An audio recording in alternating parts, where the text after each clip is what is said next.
Hey guys, Whitney from the Holiday Homestead. I am, doing another part of our um, transitioning from on-grid to off-grid, and also from California to Alaska. So in our previous video, I talked a little bit about our, big announcement that we are moving from California to Alaska. And so we are, part of that move is that we're also transitioning from on grid to off grid. And so right now we live in a house with, all the regular stuff, the running water, the garbage disposal, dishwasher, all that good stuff, flushing toilets.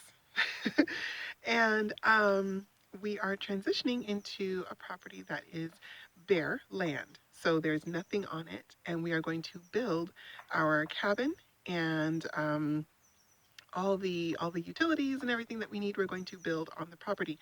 So the property right now does not have electricity or a well or natural gas or anything.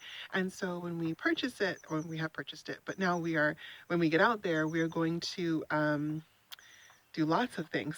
We're going to actually cut a road through forest to it, and then we're going to clear a pad, and then we're going to build on it. And we are going to have a well professionally drilled on the property. But we are not bringing on the electricity, the natural gas, of course, no sewer because it's out in the woods. And we're not doing a septic tank either. So we are doing completely kind of simplified version of all of those things. And so we'll get into all those other utilities and stuff a little bit later, but this video, I wanted to cover the burning question of running water. Everyone's been asking, well, how are you going to have a cabin and not have running water? We have 4 children. This is going to be crazy. And it is going to be crazy. But the difference is we can have running water. Luckily, you don't need electricity to run gravity. So, so we're going to have basically a tank inside the cabin that is going to gravity feed water through the house. So normally when we say gravity feed, people get pictures of like, a big property with a hill, and you put your big water tank on this hill, and then it pipes water down into your house, and that's the gravity fed water, and that's wonderful. The problem is that will not work, at least for us and our means. It will not work um, on, well, first of all, small acreage, because we don't have any big hills on this property, but also because in Alaska, the temperatures will freeze. Of course, it gets very, very cold, -20, -40. And having an outside tank of water is just going to freeze in the winter, and we won't be able to use it half of the year or more. Um, and so there's lots of other reasons too. I mean, you can bury your lines from the tank. You can have a heated tank and then have it piped down into the property or into the house, and there's all that. But we're doing this on a budget, and we don't have certainly the means to go trenching, 5 feet down to get past the permafrost, or 7 feet or whatever it is, and you know, do all of that. So basically, we have to do this, and we have to do it on a budget, and we have to do it with what we have. And so what we do have is a 200-gallon water storage tank. We bought it about, let's see, we bought it back in June of last year. So it's not even like a year old, at least for us. And it is an outdoor storage tank. It's one of those big green ones. It's about 5.5 feet tall, and probably about maybe 2.5 feet in diameter. It's a big cylinder, And yeah, like I said, it is for exterior use, but you certainly can bring it inside, and it'll probably make the plastic last longer anyway. And so that's what we already have. And so because we already have it, that's what we'll be using. So let me give you an idea of what we're looking at. So basically, the cabin that we're going to build is a 30 by 16, I think, or maybe 30 by 20. Either way, it's kind of rectangular. My husband knows all this stuff, so I will just give you the rundown. So, so basically, the cabin is going to have a peaked roof, and then it has kind of a half floor up top. So it's got like 1.5 stories basically. These will be 3-foot walls, and then we'll have 8-foot walls down the bottom. So a full story here, full floor here, and then like a half floor with like slanted ceilings um, on the top floor. So the water tank is going to be on the top floor. And so, so that'll be basically the water tank upstairs. Um, and so we're going to plumb it um, to feed 2 rooms of the house. The only rooms that will have running water in the cabin is the kitchen and the bathroom. And so we're going to keep it super simple. We're going to have the tank in its own closet, and then we're going to have just a straight line down along the wall into the kitchen and the bathroom. Very, very simple. The kitchen and the bathroom we've designed will share a wall, and this pipe here is going to come down on the outside of the wall. I am a huge fan of exposed plumbing, especially when you're doing it and you're not a plumber, because um, if I figure if I've got a leak, if I've got a seal that's coming apart, if I've got mold, if I've got anything going on, I want to be able to see the pipe. And we go for function, not fashion. We don't care about how it looks. And so having, PVC pipe come right down to the sink is not going to ruin my aesthetic or my feel or whatever. And the same thing in the bathroom. If we put the pipe on the bathroom side, it's not going to ruin anything, but it will allow us to change out pipe if we want to get a higher water pressure. It will help us to, like I said, maintain any kind of maintenance or anything going on with the pipes. And also, it just makes it easier to install them because we're not wedging them inside the wall. Um, so there's that. It's very simple, and it'll just have, spigots, however I want to do it, in the actual bathroom and kitchen. And then, yeah, so it will be piping room temperature water. I do have a separate system that might work for hot water, but I'm not even going to really like dive into that one until we just get this set up in the house. So, and that in the system I think I want to use is one that involves a copper pipe that wraps around your wood stove chimney. And it's a possibility. I'm not sold on that one. There are some other options, including using your solar to heat the water. But right now, I just want water that flows. That's all. Hot water can come later. That's kind of a luxury. Okay, so the second question here is how to get the water into the house. Because you've already said that the outside is not going to be conducive to having exposed pipes all year round.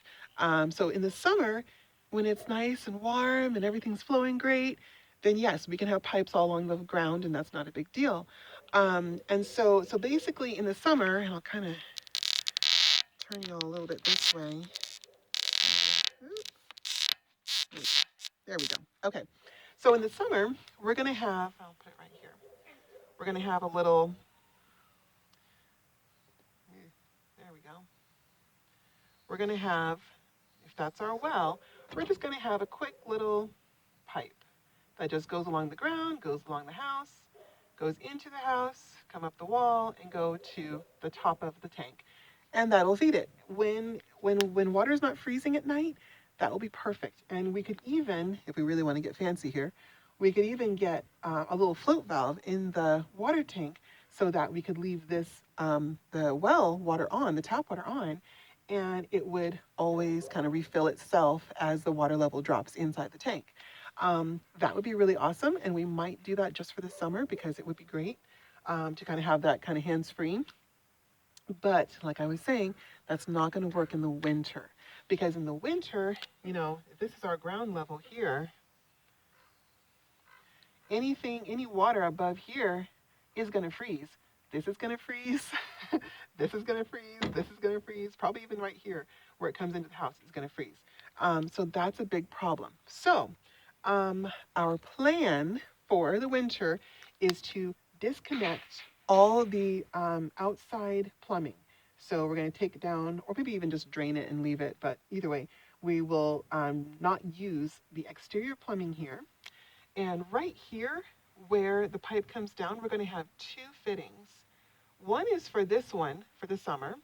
The other one is going to be for a hose in the winter. So what we're going to do is have a hose that we can wrap up and keep inside this closet where the water tank is. And then when we need to fill the tank, we're just going to unroll that hose and push it right out a little kind of portal right here at the top.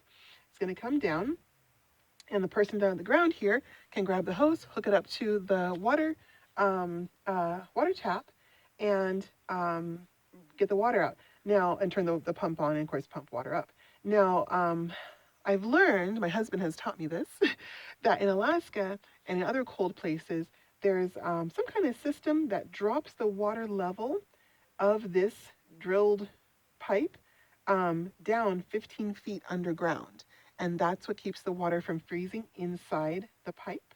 So, so when you go to turn your water on in the winter, all you have to do is if there's any water in the actual tap, you just get a little, torch or something and just heat it up enough to melt that water and then, or melt the ice, and you can turn it on, and then you hook up your generator to your pump, little outlet there, and it'll start pumping up the water. And as long as you keep it moving and do it quickly, your water won't freeze. And so what we're going to do is have that come up and go through the tap and then go through this hose up and in and do the same system of filling up this tank.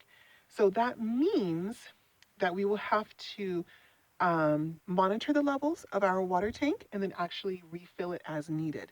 Whereas in the summer, if we did do that float valve option, then yeah, we could just let it, be and just let it turn on. And if we have a little solar panel here running the pump every now and then turns on, and all's happy and good. So the winter system is going to take a little bit more mindfulness about how much water we're using, checking the level. I'll probably get like a little float for the top so I can see kind of as it rises and lowers, just to know how much water's in there without having to do a dipstick. And yeah, so it will just take a little bit more. And then of course running this hose down there and running down and connecting it and turn it on and then run back up and all that. It's probably going to be a two-person job to do it really efficiently. But if we're pretty careful with our water usage, 200 gallons should last us at least a week, if not more. So the winter system, yeah, a little bit more work, but at the same time, it reduces the question of, are our pipes freezing? How do we insulate? Are we using wraps? Are we using heated tape? All these extra things that go into just keeping your pipes running when it's freezing out. So yeah, so again, we're just keeping it really simple. We're not plumbers. We certainly aren't experts at this by any means. We're just trying to figure out a simple way to do a very simple job. Have water run down. Use gravity. Gravity is free, Anyway, so oh, and one other thing is we are aware that this tank is very heavy. Your standard 200-gallon tank, not including the tank, just the water, is about 1,600 pounds. And so we are going to do additional supports directly under this water tank closet, and that's going to be in addition to all the joists and whatever else my husband is going to put on the floors. But that additional support will be specifically for the water tank, so that should keep that safe and good. And then, of course, this water here, we're going to see if we can use it for drinking. I hope we can, if we can keep our tank really clean. If not, we'll probably have like a little water filter that we set up on the counter, and we just have that extra there. But I'm really hoping that this will be for, hand washing, body washing, and for drinking if we can, if it tastes okay and if the quality is there. So yeah, so hopefully hopefully this all makes sense. And like I said, we're just trying to keep it very, very simple. So thank you so much, guys, for all your comments, all your encouragement. You guys have been amazing about this whole move and all of this huge transition. And so we really appreciate your support and your good words and your prayers and all that. And yeah, more to come. So we'll be doing other topics about the other systems we're going to be putting in the house. And again, It's all with what we have, what we can afford, and what's free. So fingers crossed it all works out. Anyway, hope this was interesting, I guess, and hope this all made sense. Anyway, bye guys.